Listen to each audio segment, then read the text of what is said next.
እዚህ ሀገር ያለው የፖለቲካ ፓርቲዎች የስሜትና የቋንቋ እንጂ የእውቀትና የህሊና ደጋፊ የለም። የሰላም ሚኒስቴር ተቋቋመ ሲባል የእምነት ተቋማት የሥራ መልቀቂያ ያስገብተው ነው ወይ? በእኛ ላይ የሚደርሰው ክፉም ሆነ ደግ ነገር የአእምሮና የህሊና ውጤት ነው ይላል ያ ሊቅ የሚናገር። ብዙ ሀብታሞች እንደ መልካቸው ንግግራቸው የማያምረው ምግብ እንጂ ጥበብ የላቸው። ሰው ኑሮውን ሊመራ ነው የሚገባው፣ ኑሮ ሰውየውን ሊመራው ነው የሚገባው። የእምነት ተቋማት ዓላማ ሰውየው ተኩሶ እንዳይገል አይደለም፣ መጀመሪያ ግደል የሚለው ከህሊናው ተሟጦ እንዲጠፋ። ይሁዳም ሰው ነው፣ ጴጥሮስም ሰው ነው። እንግዲህ በሆድ ቀዶ የሚበትነው ዱርዬም ሆድ ቀዶ የሚጠግነው ዶክተርም ሰው ናቸው።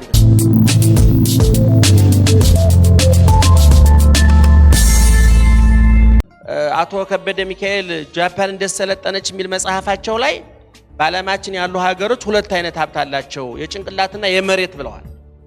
አፍሪካውያን የመሬቱ ተባርኮላቸው እዛ አካባቢ ችግር አለ። እነ ጃፓን ደግሞ መሬቱ በየአመቱ በሱናሚ የሚናጥ ሀገር፣ ግን ሱናሚ የጃፓንን ህንፃ እንጂ የጃፓንን ጭንቅላት ማፍረስ አይችልም። ስለዚህ ጃፓን ለኮንጎ ዛይር እርዳታ ትልካለች። እውነት የሁለቱን ሀገር የተፈጥሮ ሀብት ስትመዝኑት ደግሞ በጣም ተአምር ነው የሚሆነው። ዛይር ለጃፓን ነበር እርዳታ መላክ የነበረባት፣ ግን መሬቱ ተባርኮ ጭንቅላት ስለጠፋ 10 ኩንታል ጤፍ ቤት ውስጥ ቢኖር አስፈጭቶ ካልተበላ ከረሃብ ማምለጥ አይቻልም። ስለዚህ አስተሳሰብ ላይ በትክክል መስራት እንዳለብን ስለምናውቅ የእምነት ተቋማት ደግሞ ይሄንን መስራት ወይ ስላልፈለጉ ወይ ስላልቻሉ በጣም በብዙ ምክንያት ነው ያለው። እንደውም በቀደም እኔ ለአንድ ጓደኛ ያልኩት ነበረ፣ ዶክተር ሙላቱ ተሾመ የሥራ መልቀቂያ ሲያስገቡ ወይዘሮ ሳህለወርቅ ዘውዴ ተሾሙ ተባለ። ሌላ ደግሞ እኛ ያልተረዳ ነው በህሊና የሥራ መልቀቂያ ያስገቡ ደግሞ ተቋማት አሉ። እኔ የሰላም ሚኒስቴር ተቋቋመ ሲባል የእምነት ተቋማት የሥራ መልቀቂያ ያስገብተው ነው ወይ? ወደ 98% አማኝ ባለበት ሀገር ፖለቲከኞች የሰላም ሚኒስቴር ሲያቋቁሙ የእምነት ተቋማት እውነቱን ለመናገር ሳያውቁት ሙተዋል። ሰምታቸዋል።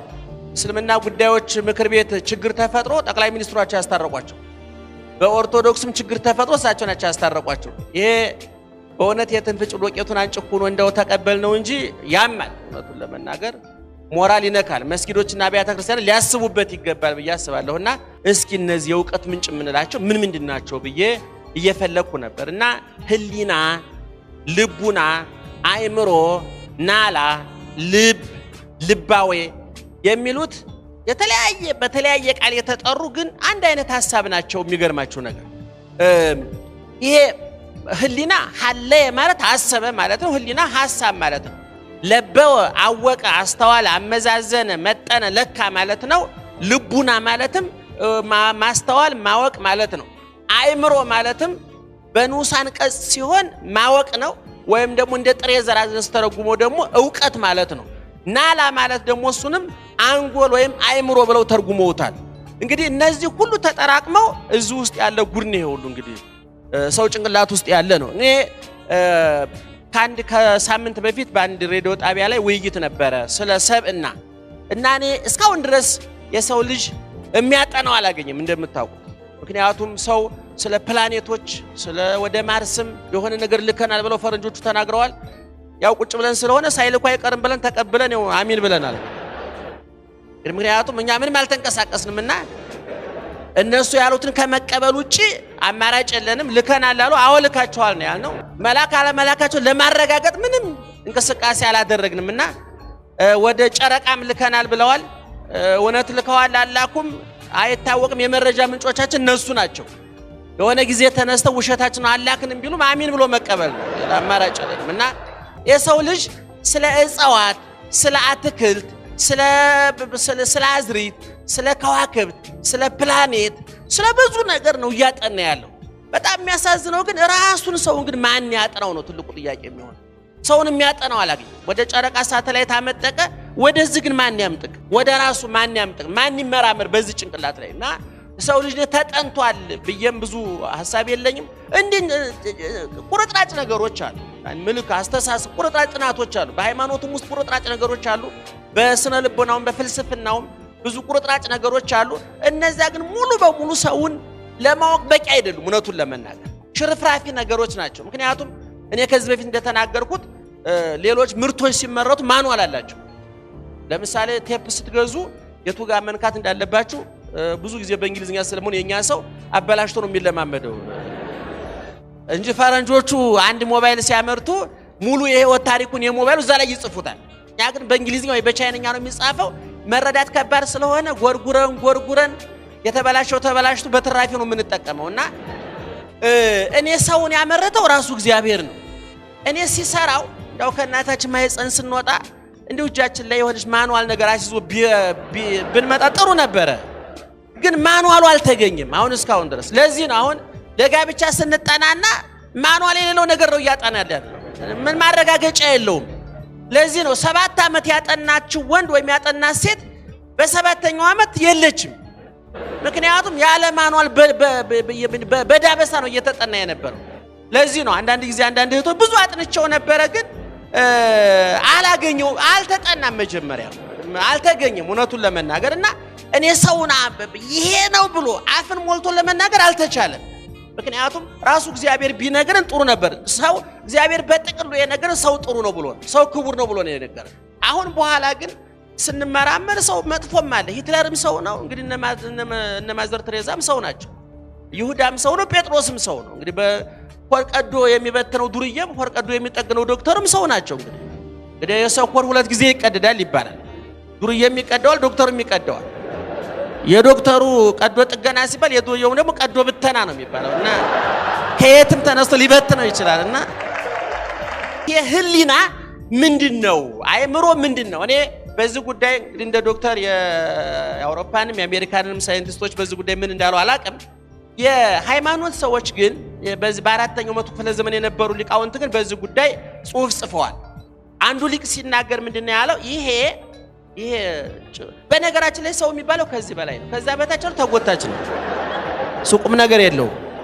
ለምሳሌ ማስታወቂያ መታወቂያ ስታወጡ ፎቶ ምን እንደሚወሰደው ተረድታችሁኛል? መታወቂያችን ላይ ያለው ምናችን ነው? ፊታችን ነው አይደል? እግራችን ይሆናል? ሆዳችን ይሆናል? አይሆንም። ሰው የሚባለው እኔ ከዚህ በላይ ነው ያለው ይመስለኛል። ምክንያቱም ብዙዎቹ የመረጃ ምንጮች ከዚህ በላይ ነው። ጆሮ እዚህ ጋር ነው።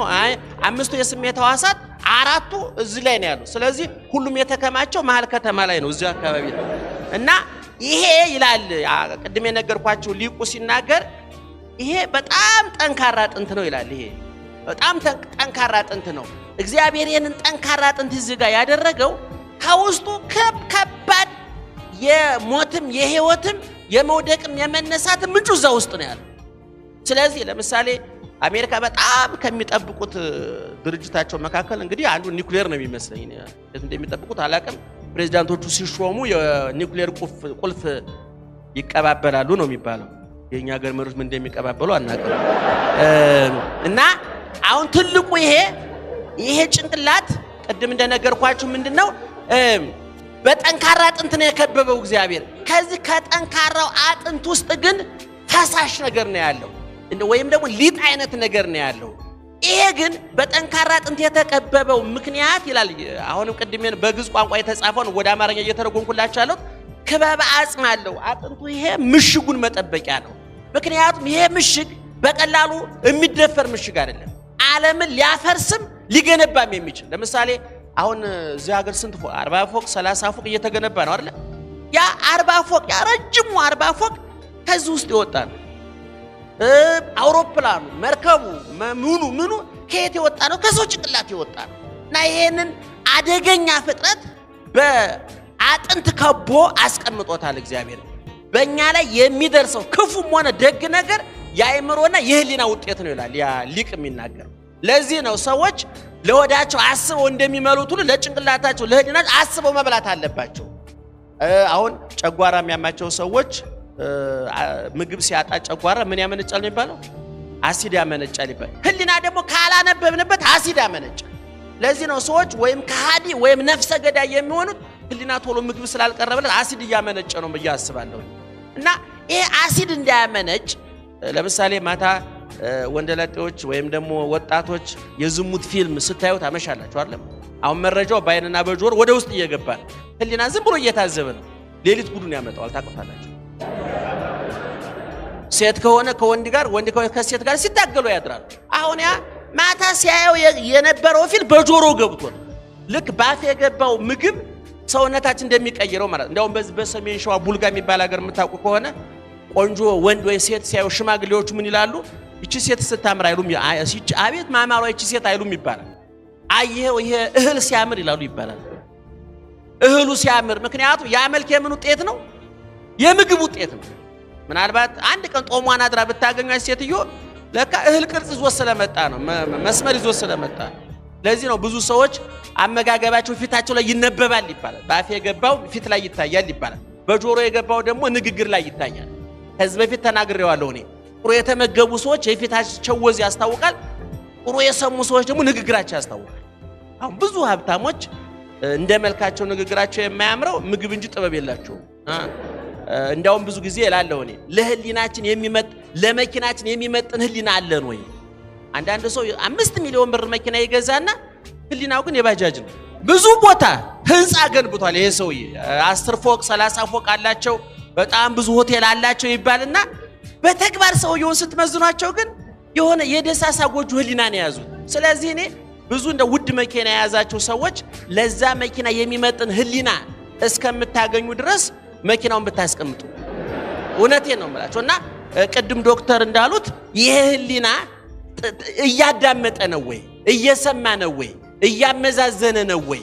አሁን ብዙ ጊዜ ፖሊስ ሌባ ይይዛሉ አይደል? ፖሊሶች ይሄ ሌባ ፖሊስ ከመያዙ በፊት መጀመሪያ ማን ያዘው ይባላል? ህሊና ነው የያዘው። ወደ መጽሐፍ ቅዱስ ስንመጣ ደግሞ ቃየል አቤልን ሲገል ማንም ተጨማሪ ታዛቢ አልነበር። ፖሊስ አላየው፣ ሌላ ሰው አላየው።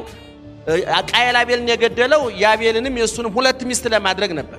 ቃየልን ከገደለ በኋላ ግን እንኳን ከሰው ሚስት ጋር ሊተኛ ከራሱ ሚስት ጋር መተኛ ህሊና አላገኘም። ምክንያቱም ሰውን መግደል ቀላል ነገር አለ እና እኚህ ሰውዬ ያ የገደልኩት ነገር እያሰቀ አሁን ይህ ሰውዬ ህሊናቸው መጠየቅ አላቆመም ማለት ነው። ለዚህ ነው አሁን መጀመሪያ ቀን ጫት የቃማችሁ ሰዎች አልደነገጣችሁም? እናንተ ናችሁ መጀመሪያ ቀን ስትቅሙ እኮ ተቀማችኋል። ራሳችሁ እንግዲህ ህሊናችሁ ቀሟቸዋል። በቃ እንዴት አረ መጀመሪያ ቀን ዝሙት የፈጸማችሁ ሰዎች መብረቅ ከሰማይ ወርዶ የሚመታችሁ ሁሉ እስኪመስላችሁ ድረስ 2ኛ ቀን 3ኛ ቀን 4ኛ ቀን ሲደገም ሰውየው በኃጢአቱ ማፈር ያቆምና ኃጢአቱን በጥቅስ ማስደገፍ ይጀምራል።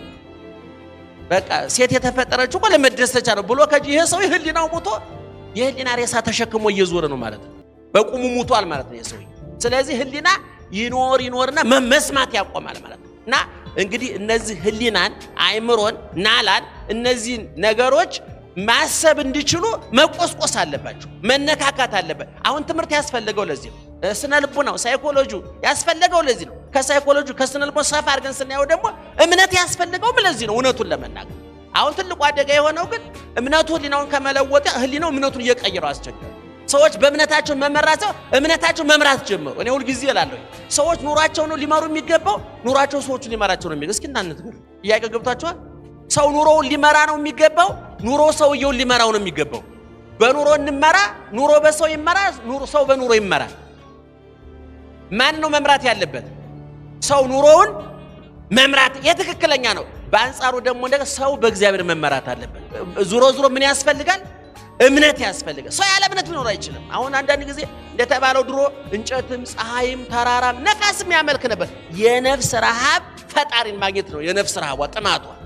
እንግዲህ ለዚህ ነው በየጊዜው እምነት አማኞች በላሶችም እንደው የሰውን ሲሸነቁጡት የኖሩት የሰው ልጅ ያለ እምነት መኖር ስለማይችል ነውና ህሊና እንዲሰራ ምግብ ያስፈልገዋል። ቅድም እንዳልኳችሁ ተጠያቂነት እንዲኖረው ለሚያደርገው ነገር ይሄ ልክ ነው ይሄ ልክ አይደለም እንዲል ክፉን ከደግ ለይቶ እንዳውቅ ነውና ሌላው በዚህ ጉዳይ ላይ እኛ ሀገር እየተሰራ ያለው ስራ እውነቱን ለመናገር አጥጋቢ አይደለም። ለምሳሌ ከፖለቲካችን ተመልከቱ። እስኪ አሁን እዚህ ሀገር ያለ ፖለቲካ ከህሊና ጋር የተገናኘ ፖለቲካ እስኪ አምጡልኝ እስኪ እውነቱን ለመናገር የትኛውን ፖለቲካ ያየለ የከበደም የላዩም የታቸው የነጩም የጥቁሩ ፖለቲካ ከህሊና ጋር የተገናኘ አይደለም። እዚህ ሀገር ያለው የፖለቲካ ፓርቲዎች የስሜትና የቋንቋ እንጂ የእውቀትና የህሊና ደጋፊ የላቸው። ታውቁታላችሁ። ለምን አላብራራም?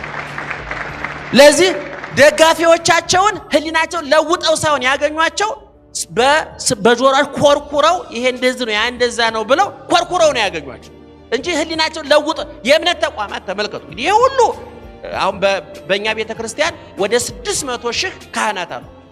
አብያተ ክርስቲያናት ከ35,000 እስከ 40,000 አብያተ ክርስቲያናት አሉ። አዲስ አበባ ውስጥ በመስጊድ ተጥለቅልቋል።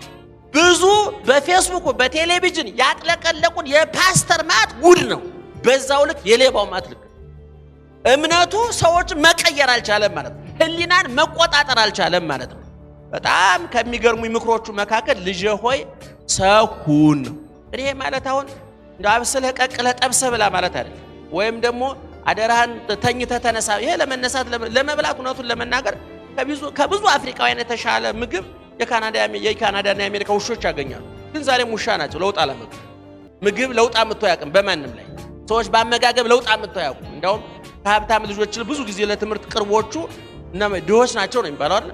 ድሆችን ለማጽናናት ካልሆነ በስተቀር እና ሁልጊዜ ቀደም እንዳልኩት ህሊና ላይ መሰራት አለበት። በተለይ ምክንያታዊ የሆነ ትውልድ መፍጠር። ይሄንን ባደርግ ጥሩ አድርጋለሁ፣ ይሄንን ባላደርግ መጥፎ አድርጋለሁ የሚል ቅድም የነገርኳችሁ ሊቅ ሲናገር ምን ይላል? ህሊና መገለጫዎቹ ህሊና ጥሩ ነገር እንዳመነጭ። መቼም አንድ ከመጥፎ ጉድጓድ የመነጨ ውሃ በጥሩ ቧንቧ በወርቅ ቧንቧ ቢተላለፍ ለውጥ የለው። መቆጣጠር ያለብን ምኑን ነው? ጉድጓዱን ነው። ጉድጓዱ ላይ መርዝ ቢደረግበት ቧንቧው የወርቅ ይሁን የመዳብ የነሐስ ይሁን የአልማዝ ዋጋ የለው፣ ከጉድጓዱ ነው። አሁን አንዳንድ ጊዜ እገሌ ሰው በቦክስ የሰው ጥርስ አራገፈ ሲባል እጅ ላይ አይደለም ጉዳዩ ያለው፣ ህሊናው ነው መቆጣጠር ያለብን። ፖሊሶች አሁን የህገወጥ መሳሪያ እየተቆጣጠሩ ነው አይደለም? እኛ ህገወጥ ህሊናን ብንቆጣጠር ጠመንጃው ባዶውን ይቀር ነበር። የእምነት ተቋማት ዓላማ ሰውየው ተኩሶ እንዳይገል አይደለም፣ መጀመሪያ ግደል የሚለው ከህሊናው ተሟጦ እንዲጠፋ ነው ሃይማኖት የሚያደርግ። ለዚህ ነው አሁን ለውጥ ልናመጣም ልንቀየርም ልንነወጥም የምንችለው ማለት ነው። እና ለምንሰማው ነገር ለምናየው ነገር ምን እንደምትሰሙ ተጠንቀቁ፣ መርጣችሁ ስሙ ማለት ነው። ወይም ደግሞ የሰማችሁት ሁሉ የህሊና ምግብ አታድርጉት ማለት ነው። አሁን አንዳንድ ጊዜ ምግብ ታውቃላችሁ አይደል? ጥሩ ምግብ በልተንም እንውላለን፣ እንደገና ደግሞ ቆሎ በልተንም ሁለቱንም በላ ብለን እንውላለን። አሁን ተመጣጣኝ ምግብ የበላውም ምሳዬን በላው ነው የሚለው፣ ቆሎም የበላው ምሳዬን በላው ነው የሚለው። ግን አልበሉም ነው። የበላው በልቷል፣ ያልበላ አልበላም። እና አሁን ህሊናም ቢሆን ምንድነው ያቀረብነው ለህሊናችን? ምንድነው የተነገረው ለህሊናችን? በእውነቱ ቂም፣ ጥላቻ፣ በቀል የሚያመነጭ ህሊና ያልታጠበ ቅድም ዶክተር ጥሩ ሐሳብ እኮ አምጥተዋል። አሁን ልብሳችን በውሃ ታጠበ፣ ፊታችን ብዙ እህቶቻችን ጧጧት መስታወት ፊት ተሰቃይታችን የምትወጡት አይደለም? በእውነቱ አዲስ አፍንጫና ጥርስ ተፈጥሮ የሚያድር ይመስል ብዙ ሰውን የመስታወት ፊት ሲያፈጥ ማታ ይዞት የጠኛው አፍንጫ የሚቀጥል አይመስለው፣ የተለየ ጸጉር ተፈጥሮ የሚያድር ይመስለዋልና መስታወት ደግሞ ያለውን ነው የሚያጋልጠው። ከርዳዳ ጸጉርም ከሆነ ያን የትናንትናውን ጸጉር ነው እዚህ ጋር የሚያሳየው። ብዙ ሰው ግን አተኩሮ ባየ ቁጥር የተሻለ ጸጉር ተፈጥሮ የሚያድር ሊመስለው ይችላል። ግን አሁን በዓል ሲመጣ ታውቃላችሁ፣ እዚህ ሀገር በዓል ሲመጣ ቤቱ ይጠረጋል፣ መጋረጃው ምኑ ይቀየራል። እኔ ግን ህሊና መቼ ነው የሚታጠበው?